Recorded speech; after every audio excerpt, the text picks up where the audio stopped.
The air in Hastinapura was thick with the scent of impending doom. The drums of war hadn't started beating yet, but their echo could be heard in the restless hearts of the Pandava. Arjuna, the third son of Pandu, stood on the balcony of his palace, staring at the horizon. He was the greatest archer of his time, yet he felt a chilling emptiness. He knew that the opposing army led by Duryodhana possessed warriors like Bhishma, who had the boon of choosing his time of death, and Drona, his own guru, who knew every secret of warfare. Lord Krishna, the divine strategist, approached Arjuna. "Skill is not enough, Partha," Krishna whispered. "In a war that will redefine dharma, you need more than human strength. You need the weapons of the gods." On Krishna's advice, Arjuna sought the counsel of sage Vyasa. The great sage pointed towards the south, to a place where the vibrations of the earth were ancient and raw, the Vinkarai Vanam, the forest of the celestial banks. Thiruvetkaalam was then a jungle of such density that sunlight barely touched the forest floor. It was a place of silence, broken only by the roar of the tigers and the chirping of insects. Arjuna chose a spot near a sacred pond. He didn't just sit in meditation, he performed the Panchagni Tapas.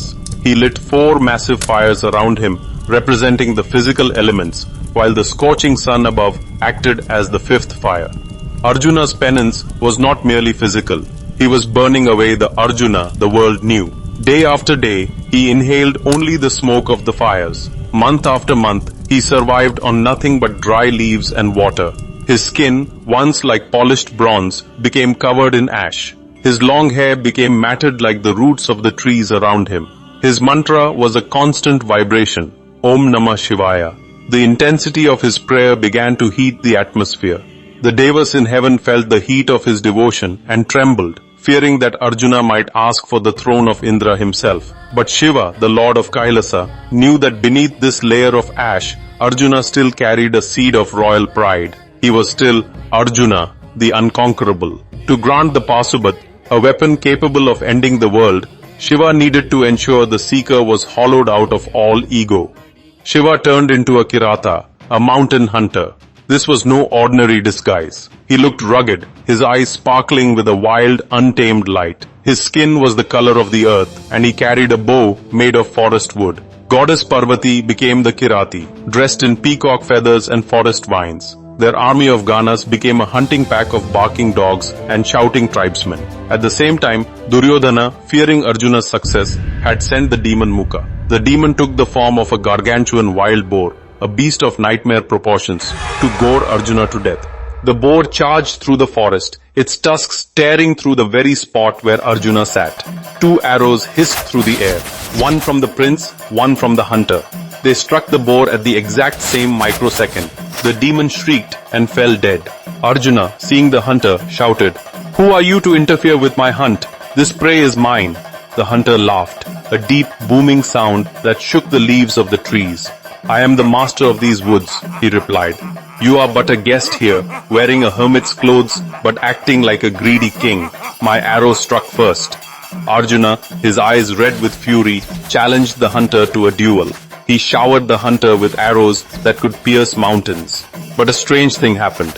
The arrows didn't hit the hunter. They seemed to dissolve into his skin as if they were returning home. Arjuna grew desperate. He used the celestial weapons given to him by Indra, but the hunter simply brushed them aside like troublesome flies. Finding his arrows useless, Arjuna took his legendary bow, the Gandiva, a gift from the fire god Agni, and struck the hunter on the head. In that instant, the impossible happened. The Gandiva, the bow that had never been defeated, snapped like a dry twig. Shocked and disarmed, Arjuna charged at the hunter for a wrestling match. They grappled with the strength of crashing planets. Arjuna used every hold and lock known to the Kshatriyas, but the hunter's body felt like it was made of the entire universe. The hunter lifted Arjuna and slammed him into the earth. Arjuna lay there, his body broken, his pride shattered. He realized that this was no mortal.